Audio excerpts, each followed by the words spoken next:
आपको एक बहुत छोटा सा एक आंकड़ा बताती हूँ मैं। आप हैरान होंगे ये सुन के कि हर साल 300 मिलियन टन जो है वो प्लास्टिक प्रोड्यूस होता है every year, and 300 million plastic में से 14 मिलियन टन प्लास्टिक जो है वो सीज डेब्रिस में जाके जो है वो एक डेब्रिस बन जाता है। अब वो जो डेब्रिस है वो हमारी मरीन लाइफ, हमारी फिशेज, हमारे वेल्स, जितनी भी मरीन लाइफ है समुद्र के अंदर, मरीन लाइफ उसको इंजेस्ट करती है।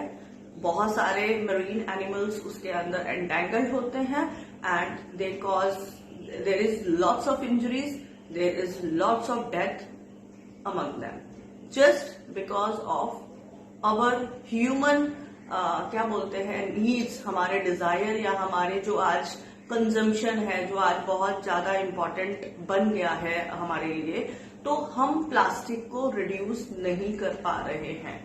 देखिए, प्लास्टिक को रिसाइकल करने के बहुत से तरीके हैं, हम रिसाइकल करते भी हैं, लेकिन जो रिसाइकलिंग का प्रोसेस है वो हर एक घर से निकलना चाहिए। वो एक मेरे कहने से या महानगर पालिका के एक प्लांट चलाने से नहीं होगा, वो हम सबके अंदर एक जन जागृति होनी चाहिए कि हमको जो है वो प्लास्टिक का यूज जो है वो कम से कम करना है, और अगर हम वो कम यूज कर रहे हैं तो उसको ठीक से रिसाइकल हो, ऐसी कल्पना हमारे अंदर हमें समझनी पड़ेगी। अदरवाइज वो दिन दूर नहीं होगा। अभी तो सिर्फ मरीन स्पीशीज खत्म हो रही है। एंड मैं एक आर्टिकल पढ़ रही थी टाइम्स ऑफ इंडिया में, एनआई में एक आर्टिकल आया था आज से 15-20 दिन पहले। उस आर्टिकल में लिखा था कि by the end of this century 70% of marine life is going to die. And ये जो क्लाइमेटिक चेंज है, हम समझते हैं ना कि चीजें एक दूसरे से इंटरलिंक है, बिकॉज हम समझते हैं, हम काम करते हैं, हमारी ग्राउंड रिपोर्ट्स रहती हैं, हम लोग एनवायरनमेंट को देखते हैं, we are environment protector.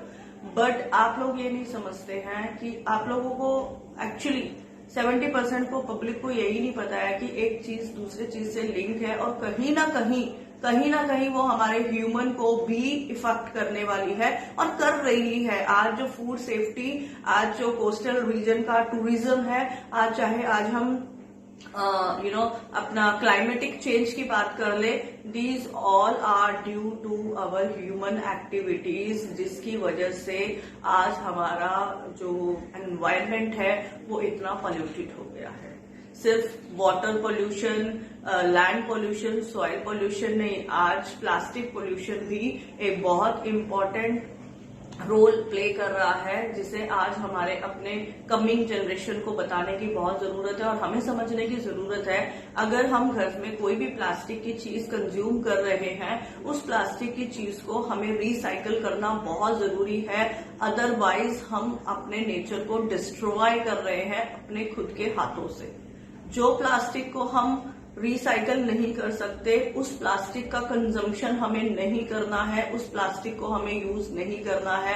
Otherwise वो दिन दूर नहीं है जब हमारी कमिंग जनरेशन को हम इतना पॉल्यूटेड एनवायरनमेंट देंगे कि हम सोच भी नहीं सकते कि आने वाला जो समय है वो क्या होगा। मेरे पास कुछ इमेजेस थी, मैंने आज से आई गेस 17 साल पहले, 17 इयर्स पहले मैंने वो इमेजेस जो हैं वो हम लोग, क्योंकि मैं बहुत समय से एनवायरनमेंट को लेके बहुत सारे काम करती आई हूँ, और वो जब मैं देखती हूँ इमेजेस को और आज का जो इमेज देखती हूँ वो बहुत ही खतरनाक है, और आने वाला समय उससे भी ज्यादा परेशान करने वाला है हमारी नई पीढ़ी को। तो आज हमें समझने की जरूरत है। कल्याण डोंबिवली महानगर पालिका को कोई इंटरेस्ट नहीं है आपको फाइन